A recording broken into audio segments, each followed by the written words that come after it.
Kelvin Lucien berdiri di ujung meja berdebu di gudang yang ditinggalkan. Dalam bayangan, di seberangnya duduk beberapa sosok tersembunyi. Gudangnya berantakan tapi cocok untuk pertemuan yang diminta Kelvin dengan kepala pemberontak kekacauan. Dia telah menyelesaikan banyak misi untuk organisasi dan masing-masing telah berhasil. Sekarang dia mengusulkan satu misi terakhir. Kelvin Lucien mengeluarkan jurnal compang-camping dari tasnya dan menyelipkannya di seberang meja ke sosok-sosok yang duduk di bayang-bayang. Ini adalah jurnal dengan rincian tentang kebiasaan masing-masing dari 13 overseer organisasi. Katanya, ada keheningan dari ujung meja yang lain, sebuah tangan terulur dan meraih jurnal, halaman mulai dibalik. Model-model baru menunjukkan bencana anomali sudah dekat, bahkan organisasi tidak dapat menghentikannya. Satu-satunya cara menyelamatkan dunia adalah dengan membunuh para overseer. Terdengar bisikan dari seberang meja saat Kelvin melanjutkan. Berkembang biaknya anomali di dunia adalah kesalahan overseer. Mereka telah mencampuri kenyataan. Jika ini berlanjut seperti biasa, kita mungkin tidak akan berhasil melewati tahun 2020-an. Kita perlu untuk bertindak sekarang. Bisikan dari bayang-bayang berlanjut, kali ini dengan apa yang tampaknya sedikit lebih mendesak. Salah satu suara mengajukan pertanyaan di benak semua orang. Bagaimana Anda berencana untuk membunuh overseer? Mereka memiliki kesepakatan dengan kematian. Mereka abadi. Kelvin tersenyum dan mengeluarkan botol kecil dari saku jaketnya. Dengan ini, katanya, ada keheningan dari bayang-bayang. Jurnal itu meluncur kembali ke seberang meja dan berhenti tepat di depan Kelvin. Sebuah suara yang dalam dari bayang-bayang berkata, lakukanlah. Kelvin Lucien mengumpulkan timnya. Kode nama yang diberikan kepada grup tersebut adalah Kill Squad. Dia memberitahu mereka bahwa mereka telah diizinkan untuk mengeluarkan pengawas. Ini akan menjadi misi paling berbahaya yang pernah mereka jalani, dan bahkan jika berhasil, mereka mungkin tidak akan berhasil keluar hidup-hidup. Tapi tim itu setia. Mereka berangkat untuk menghadapi overseer ke-13. Ini harus menjadi pemberhentian pertama mereka karena tanpa menghilangkan O5-13 tidak ada lagi yang penting. Overseer inilah yang memiliki kesepakatan dengan kematian. Kesepakatan yang melindungi semua overseer organisasi dari kematian. Jika kesepakatan itu bisa dirusak dan O5-13 bisa dihilangkan, maka Kelvin Lucien dan timnya akan mencoba membasmi overseer lainnya. Jika kesepakatan dengan kematian tidak dapat dibatalkan, semuanya percuma. Tim menaiki kapal di ujung Amerika Selatan dan berlayar menuju perairan beku Antartika. Kill Squad terdiri dari Kelvin dan 3 orang lainnya. Mereka duduk di dapur mempersiapkan misi ke depan. Anthony Wright adalah seorang prajurit tangguh pertempuran yang duduk di salah satu ujung meja. Wajahnya penuh dengan bekas luka. Tidak ada yang bisa ingat kapan dia pertama kali bergabung dengan pemberontak karena itu sudah lama sekali. Di sebelahnya adalah Olivia Torres. Dia adalah seorang anarkis yang direkrut dalam pemberontak setelah dia terbebas dari lokasi organisasi selama penggerebekan. Adam Ivanov duduk menatap layar komputernya. Dia menguji berbagai gadget yang mungkin berguna dalam misi tersebut. Dia mendorong kacamatannya ke atas pangkal hidungnya dan menekan tombol enter. Baris kode yang panjang mulai bergulir di layar. Sebuah sirene mulai berbunyi, memberitahu kru untuk pergi ke dek utama. Ketika mereka muncul dari perut kapal, mereka melihat sesuatu di kejauhan. Itu adalah menara hitam raksasa yang menjulang dari kedalaman laut seperti gunung es yang jahat. Ombak menerjang sisi pagar, membasahi dek dan awak kapal dengan air dingin. Kelvin melihat bebatuan berkeriki di sepanjang pantai menara. Tidak ada cara untuk berlabuh dengan aman, hanya ada satu jalan menuju pulau itu. Mereka tahu apa yang perlu dilakukan. Anthony menunggu gelombang berikutnya, lalu membuka gas hingga penuh. Kapal dibawa menuju pulau di puncak gelombang. Lambungnya tertusuk di bebatuan yang mengeliling menara, mengirimkan segala sesuatu yang terbang ke arah depan kapal. Lihat, itu tidak terlalu buruk, kata Kelvin kepada timnya sambil membalut luka di kepalanya. Mengetahui apa yang ada di depan, Kelvin memerintahkan timnya untuk menunggu di kapal, sementara dia membuat kesepakatan sendiri dengan kematian. Dia memasuki struktur gelap dan disambut oleh mayat. Mayat itu berbicara kepadanya, mengeluarkan debu dari paru-parunya dengan setiap kata. Nafasnya berbau seperti daging yang membusuk. Kematian telah menghuni tubuh Dr.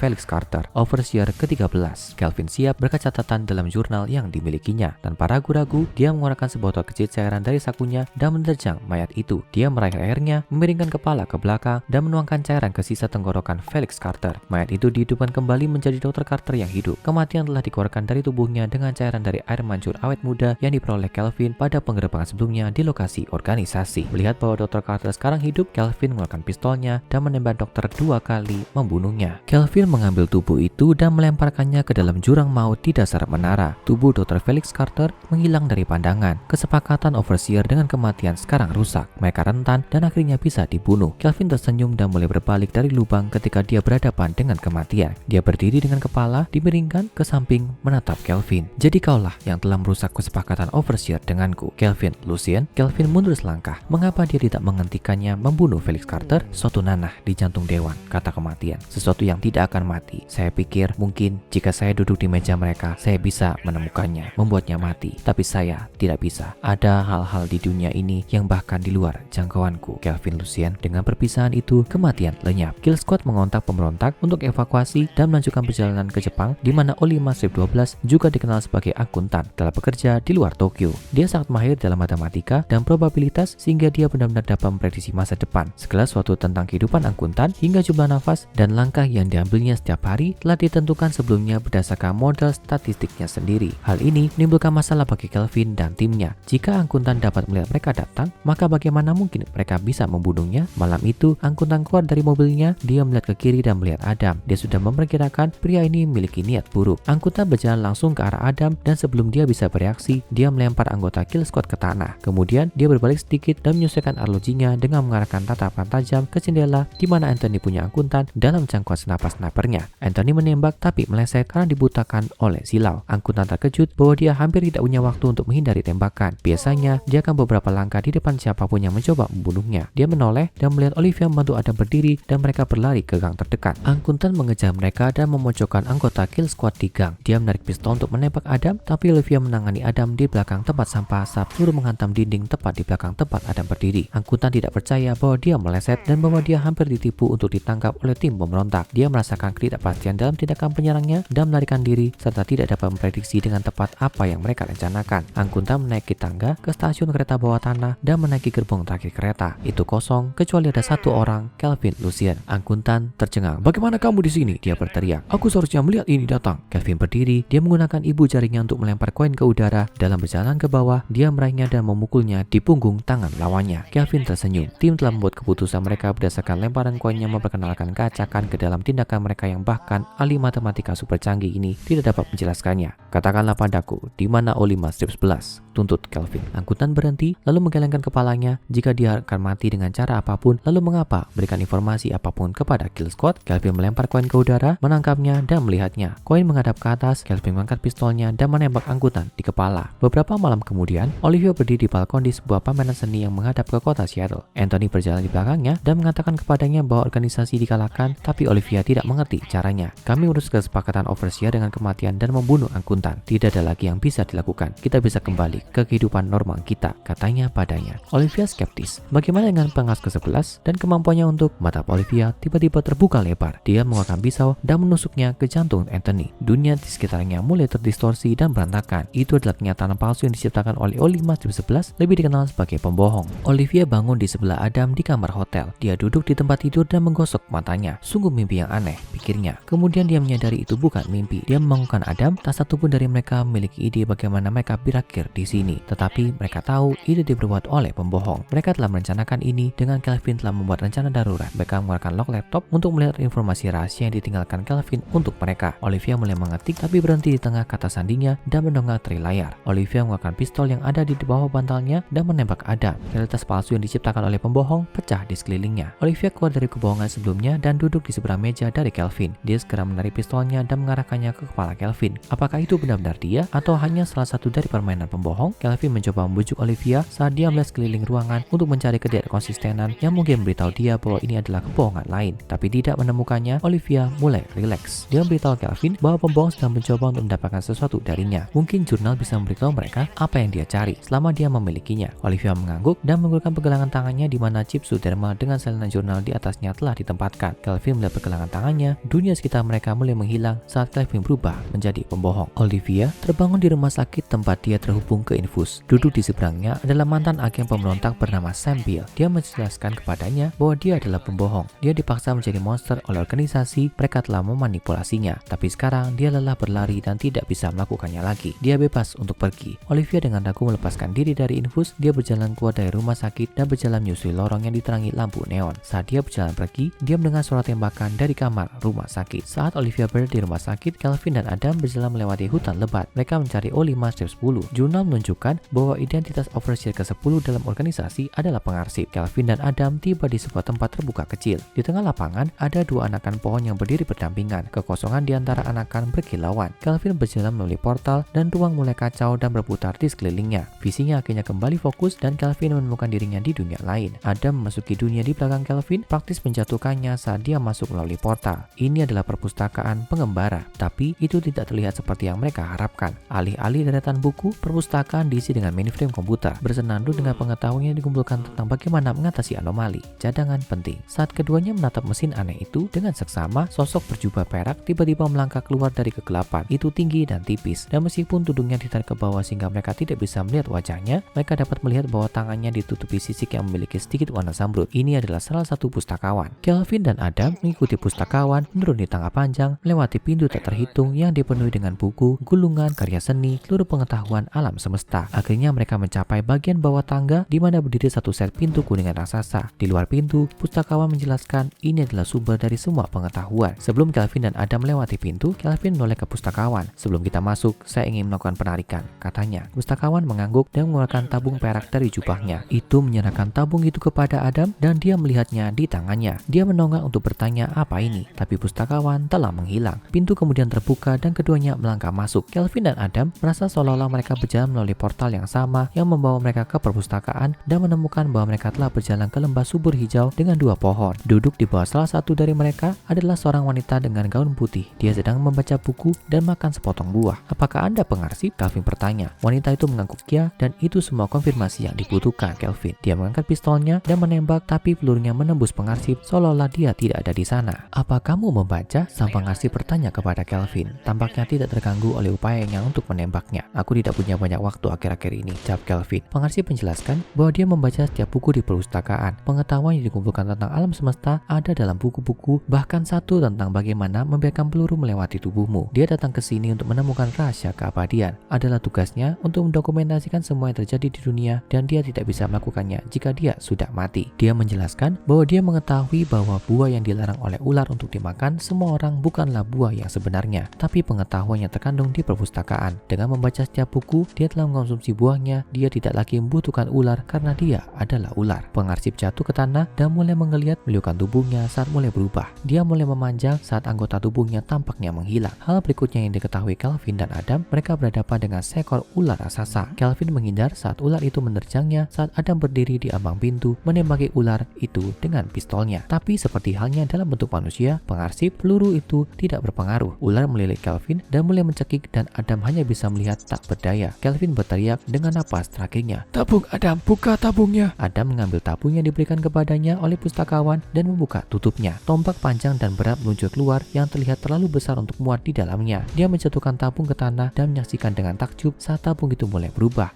menjadi apa yang tampak seperti senjata tombak besar. Adam tahu apa yang harus dilakukan dan menempatkan tombak raksasa ke pistol dan mengarahkannya ke ular. Kamu tidak bisa membunuhku, kata ular raksasa itu. Aku sudah makan dari pohon kehidupan. Adam menarik pelatuknya dan tombak besar itu terbang di udara mengenai kepala ular itu. Adam berlari ke Kelvin dan membantunya berdiri. Mereka berbalik untuk melihat ular itu, tapi bukannya makhluk yang mengancam, itu adalah pengarsip sekali lagi yang disematkan di pohon yang pernah dia duduki. Tombak mencuat dari tengkoraknya. Saat keduanya berdiri menatap pengarsip, sosok tinggi, berkerudung, humanoid melangkah keluar dari balik pohon. Kelihatannya mirip dengan pustakawan, kecuali jubahnya berwarna kehijauan dan memakai sarung tangan hitam panjang. Makhluk itu mengeluarkan tombak dari pengarsip yang tubuhnya merosot ke tanah dan menyerahkan tombak itu kepada Kelvin. Kamu siapa? Kelvin bertanya, tapi pertanyaannya diabaikan. Setelah beberapa saat, sosok itu akhirnya berbicara. Tombak yang sekarang kamu pegang itu disebut tombak orang yang tidak percaya. Itu adalah senjata kuno yang digunakan untuk membunuh dewa. Aneh bahwa seseorang di dunia ini memberi Anda tombak. Bahkan dengan itu, saya tidak yakin Anda akan dapat menyelesaikan pencarian Anda, Kelvin Lucien, tapi kita akan lihat nanti. Tiba-tiba, ada kilatan cahaya dan Kelvin dan Adam menemukan diri mereka dibawa kembali ke hutan tempat mereka memasuki perpustakaan pengembara. Seminggu kemudian, Kelvin dan Anthony melacak Olimar Shift 9 yang di Dewan dikenal sebagai outsider. Dia tidak sulit ditemukan dan sepertinya dia benar-benar ingin ditemukan. Mereka menemukannya duduk di luar rumah keluarganya yang terbakar. Jurnal telah mencantumkan ini sebagai alamatnya. Tapi Kelvin ragu dia akan berada di sini. Paling-paling dia berharap menemukan petunjuk tentang keberadaannya, tapi disinilah dia, duduk di abu rumahnya. Tanpa berbalik, outsider mulai berbicara. Dewan baru saja menggunakan saya, Anda tahu? Katanya. Mereka mengambil karir, akademi saya, teman-teman saya, dan hidup saya. Mereka membuat saya melakukan penelitian untuk mereka yang mengkompromikan semua yang saya perjuangkan, dan sekarang disinilah saya, tanpa apa-apa. Outsider menghela nafas, dia bertanya kepada Kelvin, apakah dia takut mati? Kelvin menggelengkan kepalanya dan menjawab, tidak. Outsider itu merosot ke depan, dan Kelvin berjalan memutar untuk menghadapinya. Dia berumuran darah, matanya beralih menatap Kelvin. Kau bohong, katanya saat dia meninggal karena luka yang ditimbulkannya sendiri. Kelvin dan Anthony mencoret Olimar Shift 9 dari daftar dan kembali ke mobil. Saat mereka berjalan, Anthony mengatakan apa yang ada di pikiran semua orang beberapa hari terakhir. Bagian yang mudah sudah selesai. Ini hanya akan semakin sulit dari sini. Kita tahu Olimar Shift 8 ada di istananya dan aku yakin kita bisa masuk, tapi aku tidak yakin kita bisa keluar hidup-hidup. Aku tahu, jawab Kelvin, tapi jika kita ingin menyelamatkan dunia, kita harus melenyapkan overseer lainnya, bahkan jika itu berarti mengorbankan hidup kita sendiri. Mereka masuk ke dalam mobil dan pergi ke matahari terbenam berwarna merah darah untuk menjemput sisa tim Kill Squad sebelum misi mereka berikutnya.